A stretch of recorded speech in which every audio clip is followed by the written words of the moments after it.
We're at Ministry of Sound, it's 11 AM, and while it might feel a little bit early to be going clubbing, we're about to get a demo of the first installation of Dolby Atmos in a clubbing environment. We're going to speak to Gabe Cory from Dolby, who's going to tell us a little bit more about it.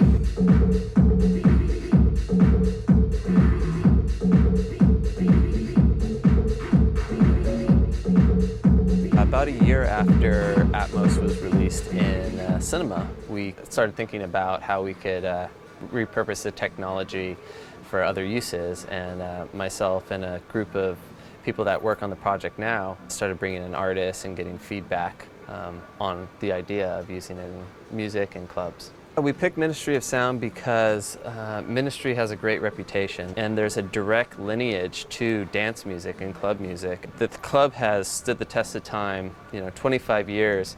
That's remarkable, right, in this business. Not a lot of people in clubs can say they've done that. And with Dolby's brand, that's also been around for a long time, we felt that Ministry was the same caliber and the right type of partner to launch this technology, which we believe is, forward-thinking and avant-garde and really pushing the boundaries of what you can do in clubs, and to be supported by a lot of the legends that started dance music and clubbing felt like a natural fit. There's 6 stacks and there are 16 overhead speakers, and each speaker can be addressed individually, or each speaker can be addressed at the same time, essentially, with any element that we mix. We'll keep the bass and the kick and the drums stereo or mono, so it's always hitting, but it's the other things, the pads, the vocals, the FX, the uplifters, the drops that are really great when you pan each one around.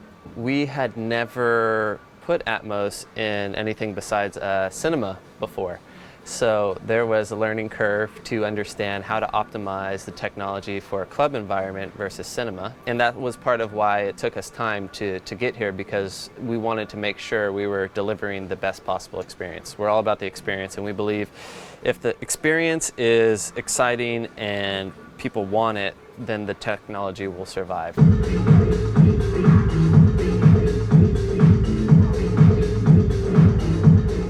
The process is we have the artists usually bounce stems, and then once we have stems, we can decide which things we want to keep in the stereo bed or which things we want to make objects. And we call them objects because we can move them, and we've developed a panner plugin that allows you to write automation that moves these things in space. And you can think of it as basically anywhere there's a speaker, if you have the sound in that area, it'll fire. But if there's not a speaker there, it'll go to wherever the nearest speaker is. And that's what's really flexible about Atmos, right, is if you can mix it for Ministry of Sound, or you can mix it for your car playing stereo. It'll keep all of those different things and down mix it to whatever environment you're listening to. These days, right, a lot of DJs are really great producers, right, because they have hit songs and people want to go see their favorite artists perform their song. And it's the same way with Atmos. We mix in the studio, and then it's just a new file format, but the mixing itself is all live. Different artists think of the technology differently, and that's what's exciting. Working with artists, we found that the technology can be used many different ways. Myself, I really enjoy it for build-ups. I think when you have a build and there's some white noise or some sort of uprising or something like that, it just adds to the momentum of that experience. And then when the music drops, it's very impactful because we can make the sound hit you from all dimensions, above you, around you. And because we can individually address each speaker, you also get a high level of clarity, right? So it's like this super spatial type of experience where sounds are coming at you from all angles.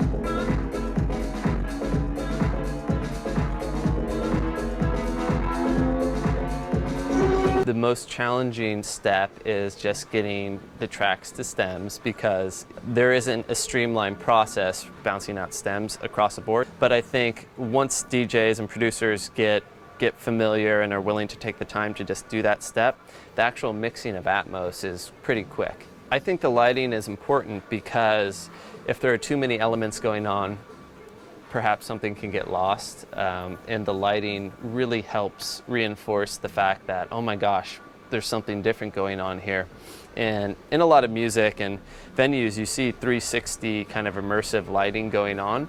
So what we're offering is the first ever opportunity to have the sound and the visuals connected in that completely immersive way. This is just the first stage, and so far it's gone great. We didn't know what to expect at Ministry of Sound this first time launching the technology, but the response has been great. The DJs have loved the experience, the fans have loved the experience, and I think that this is a technology that does have a future, and I'm excited to see where it goes.